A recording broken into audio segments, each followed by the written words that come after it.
Okay, Julia. Well, it's August and they say that this is Christmas for stock analysts. And the reason why is because it gives us so much and it gives us an insight into trends that are continuing, starting, or companies that are seeing some sort of structural change. So really I use reporting season to try and cement down my investment strategy at least over the next 6 months, if not the next 12 months. And I've actually crunched some numbers for you to demonstrate how important reporting season can be. So the last full year reporting season was in August 2018. And what I did was I took the 10 best performers in the benchmark ASX 200 index and the 10 worst performers. Now, most people, when they see a bunch of stocks returning 31% on average for the month, which was the case for the top 10 performing stocks in August last year, they get scared off. They think, it's run too fast, it's run too hard, and it's going to give up some ground. On the flip side, when they see the worst performing list and the 10 worst performing back in August last year lost 20% in value, they think it's bargain hunting time. These stocks are on sale. But actually, when I went back and had a look, the 10 best performing stocks, which gained about 31% in August last year, continued to gain another 17% on average from the end of August to the beginning of this reporting season, so the end of July, while the worst 10 lost 20% in August and lost another 15% from the end of reporting season last year to the beginning of reporting season this year. Not only that, the bottom 10, 7 out of those 10 lost more ground. So that means that it's much easier to pick the best performance for the next 6 to 12 months from the best performing list rather than the worst performing list. And I went back and I did the February reporting season this year as well, and that's a half year reporting season. And the same type of numbers, the 10 best performing stocks in February alone turned an average of 35%. They went on to gain another 13% from the end of February to the beginning of this reporting season. The worst 10 lost 22% for the month of February and then was pretty steady, just up by 1% from February to August this year. So, hopefully this reporting season you keep an eye out for the winners, because generally it's the winners that keep on winning and the losers that keep on losing. It's a really interesting piece of analysis there, Julia. And as we were talking before before the show, Ren and I just recently did an episode on the reporting season and how it does present opportunity for investors, as you said, to, I guess, cement their strategy and review their thesis on companies based on the reports that are coming out. But we also, and this is where I'm keen to sort of talk about our views on it, we also see it as not an opportunity to really panic if stocks do start falling just based on I guess, market sentiment, because we know in reporting season often whatever is reported is matched against a market analyst expectation. And if the expectation isn't met, then it gets slammed either way, up or down, right? So with that in mind, is your strategy when it comes to reporting season to buy into these stocks that are up X percentage, or how do you work that analysis into your buying and selling strategy? Well, I believe that most things in life move in cycles, whether it's life or relationships or stocks. So when it comes to stocks, I'm looking for those type of cycles which are starting to see some positive signs coming through. So really I'm looking to avoid those cycles with negative momentum in terms of earnings and ride those ones with a positive tailwind behind them in terms of their underlying business. So to give you an example, today we heard from BlueScope Steel, and they said that the steel margins are still going to weigh on their first half earnings, so that's going to be a negative in terms of their earnings outlook. So for me, that just cements that this stock is still caught in a downgrade earnings cycle, and until that turns, I'm going to avoid it because I don't like being caught in things that move downwards when it comes to my money.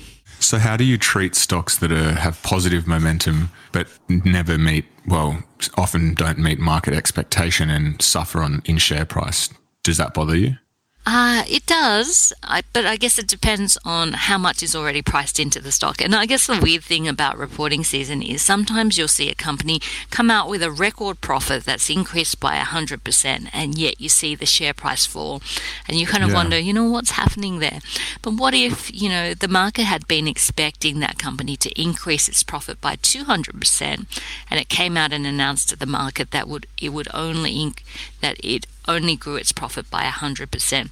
Would the share price adjust upwards or downwards? In this case, the share price would adjust downwards. So it is all about expectations, what's built into the share price, and how the share price reacts. Having said that, generally as a stock investor, I want those companies that consistently have positive catalysts. These are companies that underpromise and overdeliver and continue to be in a trend like that. That instills confidence in not only the investors that invest in the company, but also the analysts that cover the stock. So I like to see a number of things. I like to see positive catalysts. I like to see an upgrade cycle. And generally, if a company is, I guess, under research, that's a positive there as well. So, with that in mind, is there anything that is interesting from a point of view of reporting season right now for you? Yeah, well, a stock of for pretty much the last 12 to 18 months is a stock called Baby Bunting. Now, This is a stock. The reason I like this stock at this time, and I think that's an important thing about investing. You can be right in your forecasts and your assumptions, but maybe in the wrong time frame and still lose money. And that's the funny thing about the market. Sometimes it's not about just making the right call, but it's making the right call at the right time. And for Baby Bunting, the reason why it's doing so well is that all of its major competitors have gone bust. All of the four biggest competitors in the market went bust around about a year ago. Now, initially that has a negative impact. So when you see major competitors going bust, what they do is they try and get rid of all their stock. So you get a fire sale, and that means margins are compressed and sales don't look great. But once the fire sale period has passed, then you have this lovely period where there's little competition, and Baby Bunting is in that sort of scenario at the moment. So when you analyze retail type of concepts, so retail stores, what I always look for is a combination of strong organic growth together with a rollout of new stores. And to me, that's a winning combination that creates value, and it creates value in the business. So this reporting season has shown that the growth in Baby Bunting isn't over, with strong growth, and a rollout of stores is likely to support that continued rise in share price. In fact, in the current financial year, earnings are likely to grow by more than 30%. And I have to say that's a strange anomaly in the retail space. The retail space is really tough at the moment. So to see such a winning formula in such a weak type of retail environment, I think is positive. And I guess when you think about it, things like prams, I don't know if you've ever been pram shopping, but these are feats of engineering, I tell you. These things, can often cost $1,000 to $1,500. And not only that, unless you actually go to the store and see someone demonstrate it for you, they can be impossible to figure out how to open and close. I mean, they're pretty complicated things. So most people, when it comes to buying these big ticket items, they want to try it out themselves. They want to learn. They want to figure it out before they make their purchase. And that's why I think Baby Bunting is pretty resilient from online competition, although it is growing its online sales. But I think there's an advantage in that people do want to see, feel, and try out a lot of these big ticket items before they buy. I think the thing to watch out for next is a potential upgrade to their long-term guidance of hitting 80 stores, and that would be another positive catalyst for the share price. I'm always looking to see what could be the next positive catalyst for the share price to continue to improve. That was a lot, wasn't it? No, that was awesome. I think our listeners will be pretty familiar with Baby Bunting. As we mentioned, it's been my stock pick of 2019. And oh, yay, high five. I know. Unfortunately, I didn't put my money where my mouth is on this one. I know, kicking myself. But maybe it's not too late. I'm not sure. What I'm interested in, I'm sure Ren's also got some comments or questions, but as you said, they're planning to roll out to 80 stores or so. And I think that will be important I guess my comment is I'm interested to see if if this growth is purely just riding on the back of the fact that there's really no other options and all their competitors have fallen by the wayside, or if they are, running their business well and giving what their customers really want. And I think we won't really understand that until, further on down the track. Yeah, I think Amazon's a pretty big competitor when it comes to online sales, because Amazon is here in Australia and it has started to sell some of those big brand names like Bugaboo, and yet despite that, Baby Bunting is performing pretty well. So I think that speaks to, I guess, the market wanting to try out these products, and you can't really try out Amazon products, although you can see the reviews. So look, I think Baby Bunting is on a winning formula for at least the next couple of years. Yeah, nice. Ren, do you have anything? Yeah, so Julia, on that, I guess part of Baby Bunting's appeal is the fact that all of its competitors no longer exist. I think something like 70 stores worth of competition have folded in F18 and F19. But you could also look at that and say maybe these other retailers are the canary in the coal mine, and maybe there's something structurally wrong with the industry, and Baby Bunting may be the fifth specialty baby goods retailer to collapse.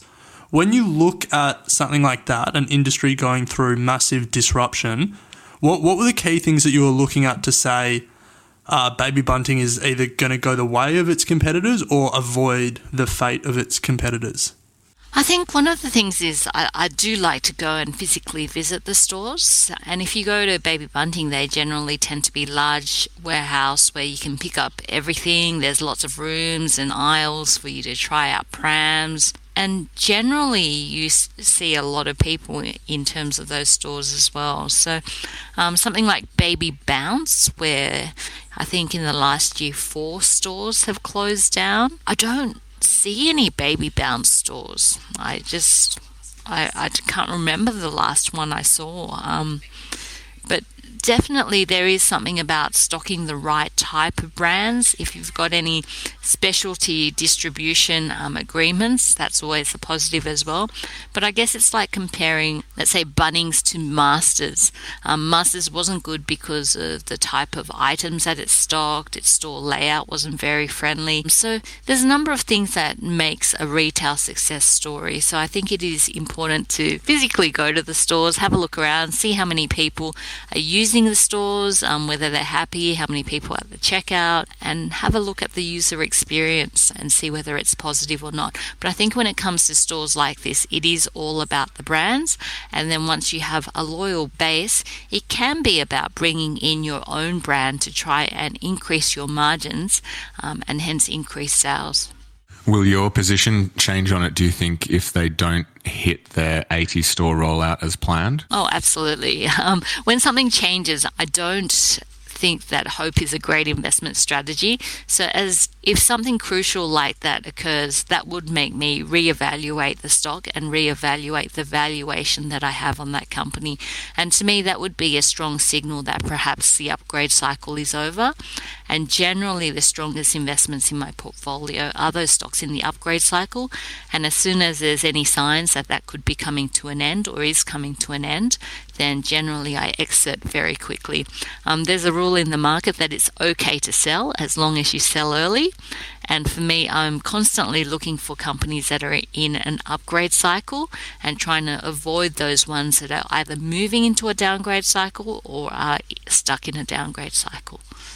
Do you have a valuation on it? I mean, you don't have to share, but is it looking like it's a decent valuation at the moment, or are you buying it from a growth perspective? Buying it from a growth perspective, I think it has further to go. As long as that strong organic growth continues to come through together with the rollout of stores, that's what I'm looking for. I mean, if you think of something like Premier Investments, which also had a very strong organic growth and rollout story, especially around brands like Smiggles, that came to an end really with the UK Brexit story, and where their store rollouts had to really slow down and be suspended, and that strong organic growth really started to disappear as well. So with Baby Bunting, it's the opposite. They've just started that combination of strong organic growth together with the rollout of stores, but any signs of either of those two factors faltering, and I would be re-evaluating the stock and re-evaluating the valuation on that stock. So Julia, one thing that I'm really interested in with bricks and mortar retailers these days is their move into online retail. And we saw in Baby Bunting's full year results that their online sales penetration has moved to 11% of their total sales. Do you have a view on where the online business fits into the broader business and the broader growth story there? Sure. I think when you have a loyal customer base, that online store just acts like another shop. So if you don't have the chance to visit Alexandria or somewhere else, then you can just visit the online store. I do think with a company like Baby Bunting, though, the bricks and mortar model works well, and that's because you get to test out the products before you buy, rather than just an online presence. Having said that, there are a number of other companies out there in the retail space which only have bricks and mortar and there's no online presence, and yet they've still managed to not only see great organic growth but strong store rollouts as well. And the other one that comes to mind is Lovisa. LOV is the stock code there. So just because we are seeing this shift from bricks to clicks doesn't necessarily mean that bricks and mortar is dead. And in certain specialty areas, we are seeing that bricks and clicks is still working as a model and seeing not only strong growth, but strong store rollouts as well. Do you worry that they're cannibalizing their more profitable in-store sales with this focus on online?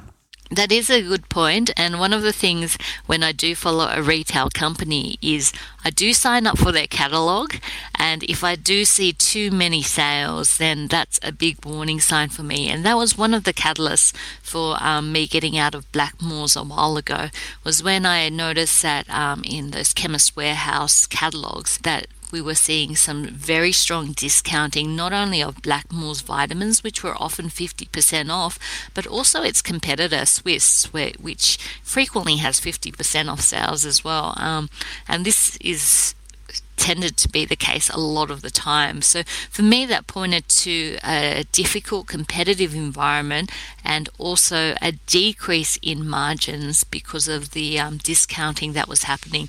And I look for that, whether it's retail stores or online stores, or even if it's a travel company. If we're seeing major discounting between, let's say, Virgin and Qantas, that would be a signal for me to sell both of those stocks. Yeah, nice. So I think I don't need convincing that Baby Bunting is a stock pick that I'm interested in. I don't know if you're sold on it or not, Ren, but I think I've been sold on it since you were beating me in this Stock of the Year competition. Look, I think a really interesting and fascinating insight into just generally how reporting season can be used as a tool to, as you said, Julia, cement your strategy. I just want to close out. Do you buy and hold on a 6 monthly sort of trend when it comes to reporting season here? I'm just trying to think, from a beginner point of view, is it something that would be a good strategy to look at, or is it more, as you said, the underlying trends of revenue growth and earnings? It's a combination of both. I definitely reevaluate companies when their reports come out. Any new information that I can glean, which either supports or takes away from the investment case, I'll pay attention to. Generally, I find that the best performing stocks during reporting season, they tend to resurface time and time again. For example, Altium has been on the best performer list for a number of reporting seasons now. So definitely those trends do tend to be multi-year trends. And if I can can hold on to a stock for, forever, that would be fantastic. But if the tide turns, I'm pretty quick to get out. And one final question, on earnings. We have a few listeners write in and ask, would it be a good strategy to buy and sell prior to the earnings result being announced, almost in anticipation of what the result might be? What are your comments around that? Look, I think if you're anticipating a negative result, then definitely you sell out before reporting season. But generally, the best performers, they tend to be the ones that continue to outperform. So if you sell out before reporting season, you can miss out on some of the best gains for the 12 months. So if you're confident on the stock and the investment story, I would stay in. If you're uncertain, sell out at 50%.